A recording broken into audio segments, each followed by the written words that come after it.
Scotland compared with today, but probably fewer showers across East Anglia and eastern England, and possibly less of a keen wind. That has been quite a feature for the North Sea coast today, but still 14 to 18, and we're starting on a lower note as well, so still a little bit below where we should be.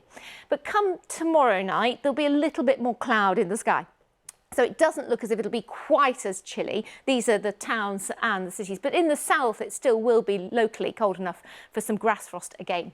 Sunday, therefore, just looks a little bit cloudier in places in Northern Ireland, a few showers coming into parts of northwestern England and Wales, a bit more cloud across Scotland, and 1 or 2 showers perhaps drifting back into eastern parts of England. But the winds are falling lighter, so there could be a little bit more fog around on Sunday morning and again indeed on Monday morning, because the high pressure's moving back in. So the winds fall light, so in the sunshine on Monday it will feel quite pleasant. We still have that weak weather front though close by to the southeast. I mentioned that because there is the outside chance of a shower on Monday in London, but on balance it should be dry. It should be dry for most parts. We do have that early morning fog risk, and then we've got some rain coming into the west, but it looks set to hold off until Tuesday for most of us, Rita. Helen, many thanks. And that is it from us. We are back at 10 now on BBC One. It's time for the news where you are. Bye-bye. Welcome to BBC London. The queue keeps on growing as more people arrive to pay their respects to the Queen.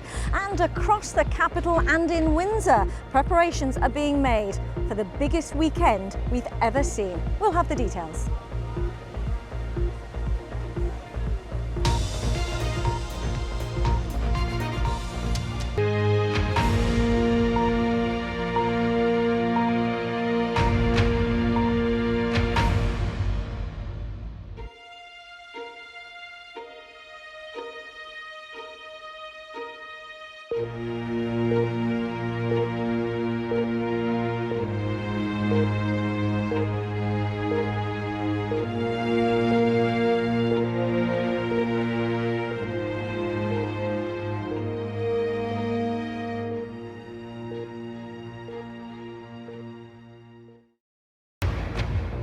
This is BBC News, broadcasting to viewers in the UK and around the world. I'm Geetha Gurumuthy. The headlines. A vigil for Queen Elizabeth. The late monarch's 4 children will all stand watch around her coffin in Westminster Hall. I'm Sean Lay here at Westminster. We're ahead of that vigil. Thousands of mourners continue to file past the Queen's coffin, with queues stretching for many miles. Among the thousands, famous faces, including Sir David Beckham, the football star, who'd been queuing since 2 o'clock on Friday morning. Earlier, huge crowds turned out to greet King Charles as he ended his tour of the UK in Wales. He told the Welsh Parliament the country held a special place in his mother's heart. The land of Wales could not have been closer to my mother's heart. Roedd lle arbennig I Gymru yn uchelon. Authorities investigating a mass burial site in newly liberated Ukrainian territory say most of the bodies exhumed were civilians.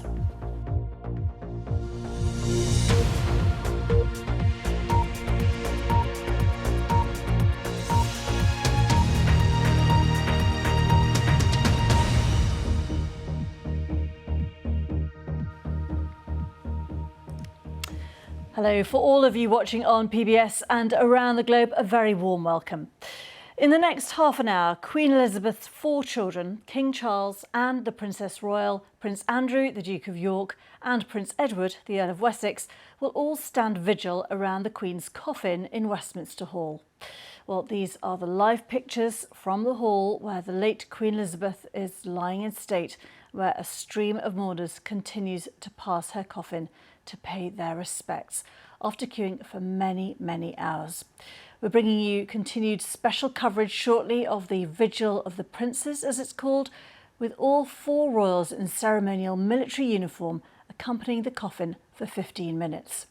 The Queen's 8 grandchildren are expected to do the same tomorrow. Well, earlier, King Charles paid his first official visit to Wales, bringing to a conclusion his tour of the 4 UK home nations since becoming monarch. The King attended a service of prayer and reflection for the late Queen in Llandaff Cathedral in Cardiff. The Queen and the Queen Consort Camilla also visited the Senedd, where he responded to a motion of condolence in both English and Welsh, reflecting on the Queen's love for the nation and the privilege he felt serving as the Prince of Wales. Well, large crowds of well-wishers lined the streets, with some presenting them with gifts and flowers. Our special correspondent Alan Little has been watching the day's events. There is something special about this final leg of his tour of the nations. It has the character of a homecoming. His relationship with Wales is intimate. As a student, he studied the Welsh language and spoke Welsh at his investiture as Prince of Wales in 1969. Many of the people he met today have known him for years.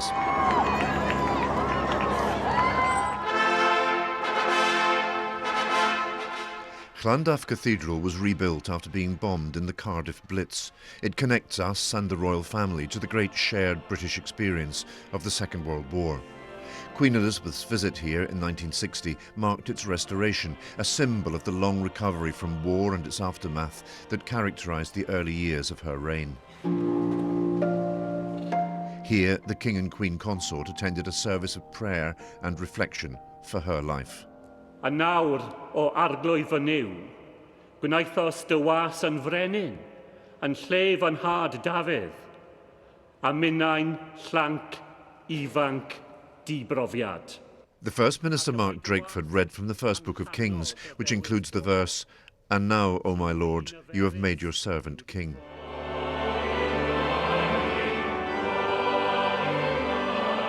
Welsh was confirmed as an official language here only in 2011. It is strengthening in this age of devolved government. The bilingualism of this service, another celebration of the distinctiveness of Wales within the UK.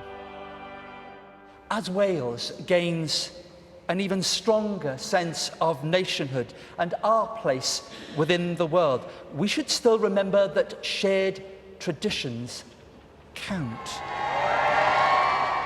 Outside the cathedral, there was another of those moments he has seemed this week to relish most. This is a king who wants to be visible and to engage directly with the people. The future of the Union has been at the heart of this first week of his reign. With the ceremony. For at every turn, the king has embraced the distinctive traditions by which the nations of his kingdom express their identities. The biggest danger to the Union is arrogance around its continuation. I suspect the monarchy has got perhaps even greater sensitivity than politicians to this, because there's a real sense of understanding that the cultural and political heritages of each of the nations is very different. And certainly the Queen reflected that in her remarks when she was opening the National Assembly and then the Senedd, and I would expect King Charles to do the same. And he did. On the floor of the Senedd, he replied to a motion of condolence in both languages. Through all the years of her reign, the land of Wales could not have been closer to my mother's heart. Roedd lle arbennig I Gymru yn uchelon.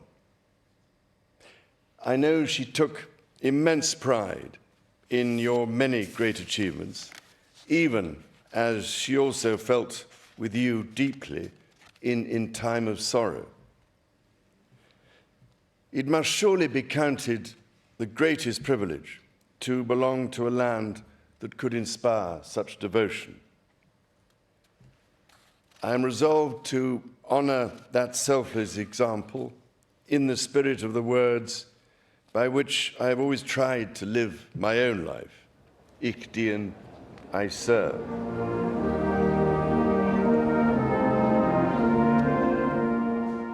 Cardiff Castle, where this first tour of the new king's reign ended, dates from the time of William the Conqueror, a reminder in medieval architecture of the long continuities that the monarchy is rooted in. Here, in the afternoon sunshine, the king greeted thousands who'd come to see him. It was a relaxed end to an otherwise energetic first week, a week in which it has been easy to forget that the king is also leading his family through a period of intense private sorrow, a sorrow on which the eyes of the world intrude. On Monday, he will lay his mother to rest and lead the country in mourning a monarch who had come to embody much of the character of Britain itself, its shared history, its shared identity. Alan Little reporting there from Wales. Well, let's cross live to Westminster now, and my colleague Sean Lay. Sean, more crowds there. Yes, there certainly are, Gita, and in fact you can see a steady stream of people continuing to file past the building. They've just emerged from a kind of chicane, an airport-style chicane, the sort of thing you would see just as you thought you were going to get to your luggage before you get to the immigration control at a big airport. And therefore the idea behind this is to try and reduce the prospect of a clog-up of people. Keep people moving, keep them going at a steady pace, but lose some time. And yesterday people were saying that chicane, which is only a few hundred yards wide, was taking them 2 hours to get through. If we look behind us, this queue, one thing you'll also notice is that people are wearing more coats this evening than they were 24 hours ago. There is a notable chill in the autumn air here in London on Friday evening. That certainly wasn't the case 24 hours ago, but it hasn't dimmed the enthusiasm. The queue, which runs from Lambeth Bridge along the Thames through to Southwark Park, is now approximately with them. She's a great lady. I can't describe. She's very human and great. She's a beautiful lady. I miss her and I love her. Thanksgiving for 70 years, undinting service by the Queen will continue up to the day of the funeral and beyond. Ian Palmer, BBC South East Today, Crawley. Well, meanwhile, Kent's double Olympic champion Dame Kelly Holmes has paid an emotional tribute to Queen Elizabeth II, reflecting on the special bond Her Majesty had with military personnel. Dame Kelly and the late Queen both served as drivers in the armed forces, and the retired athlete says she was honoured to meet her. She's been speaking to our reporter Peter Whittlesey. Kelly Holmes for Great Britain wins the 1500-metre title. You are the double Olympic champion, Kelly Holmes. After making history in Athens, Kelly Holmes returned home as sporting superstar, leading Team GB into a party at the Palace. She says meeting the late Queen was another golden moment. She said congratulations, and you know, it's a remarkable achievement. You know, my head was up here still at that stage and very overwhelmed with what was happening, so it was very special. Back on the rope, feet either side! So special because Kelly wasn't just a double gold-winning Olympic champion, but a former soldier who had personally sworn allegiance to crown and country.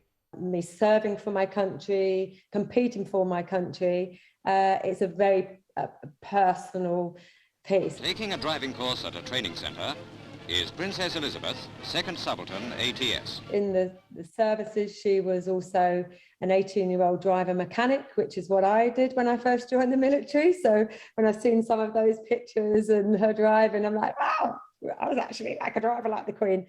Dame Kelly says the rainbows over Windsor Castle and Buckingham Palace are a fitting tribute to Her Majesty, who often wore bright colours, but the shock of her death took her by surprise.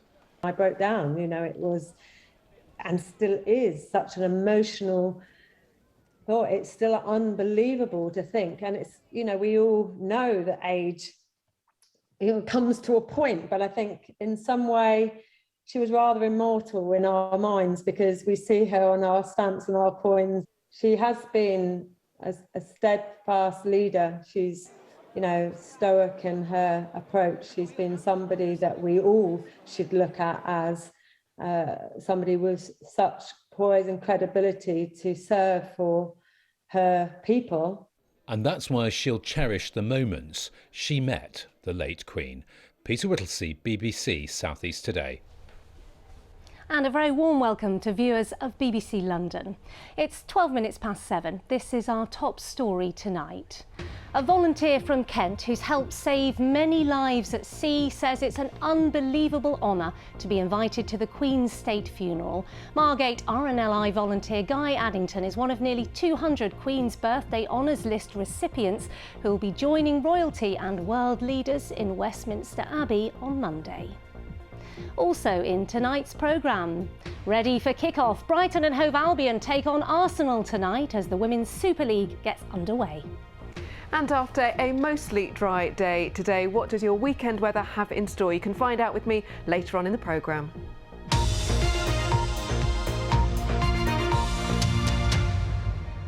Newly discovered footage of the late Queen's visit to Canterbury back in 1965 has been released for the first time. She visited a small teacher training college, and Chrissy Reedy's been speaking to one of the students who was there for the royal visit. Canterbury 1965. In this never-seen-before footage, a young Queen Elizabeth visited Canterbury Christchurch University.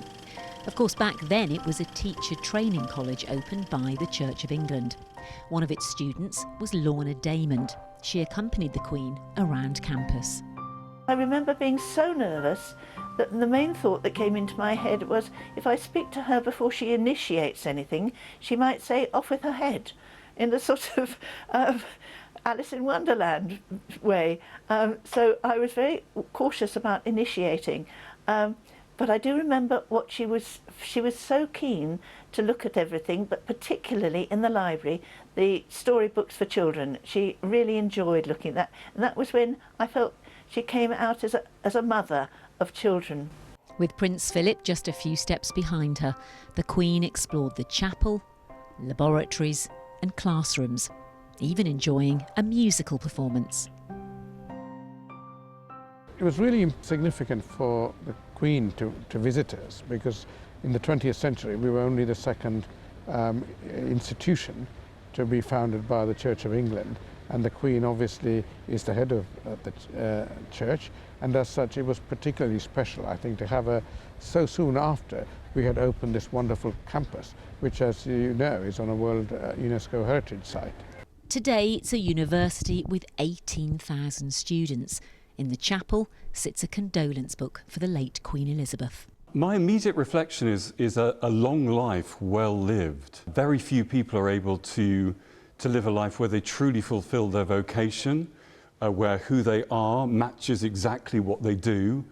And I think the late Queen has been a marvellous example of that. This rare and never-seen-before footage of Queen Elizabeth is a permanent and precious reminder of her visit. Chrissy Reedy, BBC South East Today, Canterbury. As the Prince of Wales, Charles was renowned for his interest in the environment. Now he's our new king, environmental campaigners in the South East say they're hoping he'll continue to support their efforts to fight climate change and carry out nature conservation work. Our environment correspondent Yvette Austin has the details. They're planning to do 70 clumps of trees. Planting a tree to mark the launch of the Queen's canopy last spring. Celebrations beginning to mark the monarch's 70th anniversary of accession to the throne.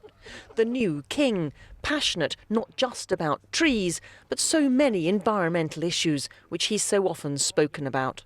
You know, lots of the things that you said are now mainstream. It's taken far too long. World leaders are gathering in Glasgow to talk about the kind of issues that you were... Yeah, but they just talk. And the problem is to get action on the ground, which is what I've been trying to do for the last 40 years. He has helped achieve action on the ground and with people here in the southeast. A decade ago, wildflower meadow expert Keith Datchler and colleagues were tasked by the then Prince of Wales to create a new wildflower meadow in every county to celebrate his mother's Diamond Jubilee. And so Coronation Meadows sprung up, the first near Keith's home at Battle in Sussex. 97% of our meadows have been lost since the war. I mean, that's a figure that everybody almost gets beaten over the head with these days. But it is a fact, and the idea is to reverse that dreadful trend of loss. He's super conscious of it. He's been a meadow person before most people even thought of saying the word meadow or biodiversity. Not far away, on the edge of Hastings, sits a different type of environment, a small designated local wildlife site. Scruffy at first glance, but an important habitat that has recently been saved from development, thanks to a campaign by the local community and the 30-year-old Environmental Law Foundation, of which the new king is president.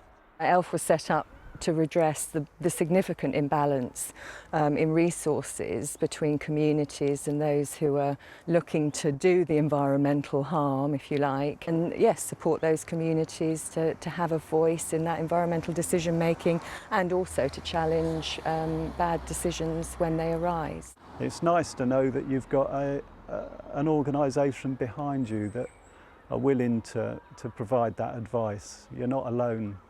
That was really important, the psychological aspect as well.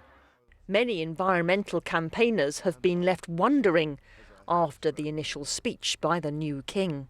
It will no longer be possible for me to give so much of my time and energies to the charities and issues for which I care so deeply. But I know this important work will go on in the trusted hands of others. And all will have their own hopes and thoughts. I can imagine that mount their own vigil, their own guard around their mother's coffin, around the Queen's coffin, in what's known as the Vigil of the Princes. Helen Catt, thank you very much for that. Well, let's go inside to Westminster Hall now and see some of the people who are filing through at the moment to pay their own respects in their own personal tribute to Her Majesty the Queen. The numbers undiminished, as we've heard during the course of the day, and these are some of the last people who will be in place before the current Guard of Honour around the coffin gives way for the Princess Royal, King Charles, the Earl of Wessex and the Duke of York, for them to stand for about 15 minutes in silent reflection on the death of their mother, keeping her company, as her grandchildren will do tomorrow evening. This building is a remarkable thing at Westminster. It is the last surviving piece of the original Parliament. The Westminster Great Hall was erected as a banqueting suite almost 1,000 years ago and has seen some of the great events of history. Indeed, Oliver Cromwell's head was left hanging for years outside the building after the restoration of the monarchy back in the mid-17th century. The events, however, that are in some ways dwarfed by what is going on today as this tribute continues, as it will do throughout the weekend until the early hours of Monday morning, when the formal ceremonies for the Queen's funeral will begin. That's the picture inside Westminster Hall. We will be back here in just a few minutes' time. Do stay with us on BBC News. Sean, thanks very much indeed. Let's take a look now at some of the other news today. And the authorities in Ukraine say they found a large burial site containing more than 400 graves in a city recently recaptured from Russian forces. Ukrainian officials say most of the graves contain the remains of civilians, but there were also some soldiers with their hands bound. They were discovered in Izium in the east of the country, which the Russians used as a logistics hub for their war effort. Well, Ukraine says all the bodies will be exhumed and sent for forensic examination. Speaking of the discovery, President Zelensky said Russia leaves death everywhere. Our senior international correspondent Orla Guerin sent this report from Izium. Some of the images you may find distressing. Under the pine trees of Izium, a war crimes investigation. This burial site has more than 400 graves, now being exhumed. The earth starting to give up its secrets. But the prosecutor here already claiming that Russia is responsible for almost all of the dead. According to our data, almost everyone died because of Russian soldiers, says Alexander Filchakov.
breathtaking.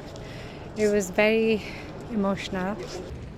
In the background, London is readying itself for the Queen's funeral. Huge numbers are expected. Maybe check online if there's anything. Volunteers from Transport for London have been out again here on the South Bank. As a transport organisation, obviously we want to help London run smoothly during this time. We want to help people get to where they need to get to. So it's nice to be able to play your part in doing that as well. I'm not someone who's going to spend 14 hours in a queue, but lots of people want to do that, and so we're here to support that. At the TfL control room, they're orchestrating how people can get around, and an increasing number of road closures. The big worry is after the funeral. Our plea really to people is take your time, Monday afternoon, maybe go for a drink, have some lunch, reflect, take time to reflect, look at the capital on an historic day. We will get everyone home. Network rail stations will be open 24 hours a day over the weekend. Some trains will open their doors on platforms to provide refuge for those waiting for services to resume. On Monday, London Underground will open from 5:30 in the morning to 1 at night. Westminster, St James's Park and Hyde Park corner stations will be closed in the morning. Green Park will be exit only, and arrivals by rail are advised to walk. The concern for Transport for London is they just don't know how big the crowds are going to be, and this is going to be the biggest security operation ever in the UK. People will see a highly visible policing presence, not just officers lining the route, but there will be specialist colleagues supporting us all the way throughout Monday and over the weekend. The focus of the world is now on London. The agencies that run the capital want to get it right. Tom Edwards, BBC London. A sense of the scale of the challenge there. Well, this afternoon, details of the route that the Queen's coffin will take from London to Westminster, where she will be laid to rest, have been revealed. Let's go over to Victoria in Windsor with more details. Yes, on Monday, it is Windsor that becomes the focus of the world. Preparations well and truly underway here. There's a crane just over the other side of Windsor Castle there, bringing things in behind the walls. At 3:15 on Monday, the funeral procession will enter the Long Walk at Shaw Farm Gate on Albert Road. At 4 o'clock, the Queen's coffin will be carried into St George's Chapel. That will be televised. In terms of viewing, there's no ceremonial move through the town centre. The best place to watch is the Long Walk. There'll be accessible and disabled viewing areas on a first-come, first-served basis. Folding chairs and umbrellas, well, they're allowed, but no gazebos and no tents. In terms of travel, expect significant delays. Road closures, you can check those on the council website. Driving, pre-book your space if you want one, and there will be extra rail capacity. That information available on National Rail. It is quite busy here. It will be significantly busier in the next 2 days. Liz. Victoria, thanks very much. And you can find plenty more details on what is happening day by day, but particularly on Monday, the day of the Queen's State funeral, because that is, of course, a bank holiday. And you can find more details of the rest of the day's news on our website as well. But for now, from all of us here, have a very good night. Bye-bye.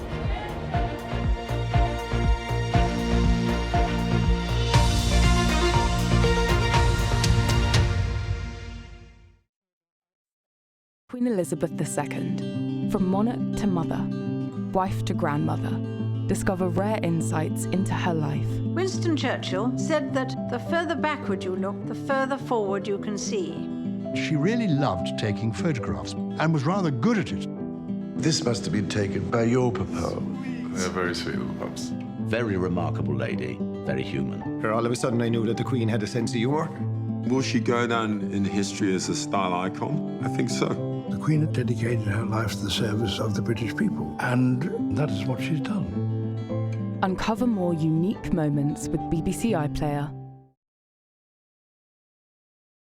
Now on BBC One, live coverage from the lying in state. Her Majesty the Queen's children stand vigil in Westminster Hall.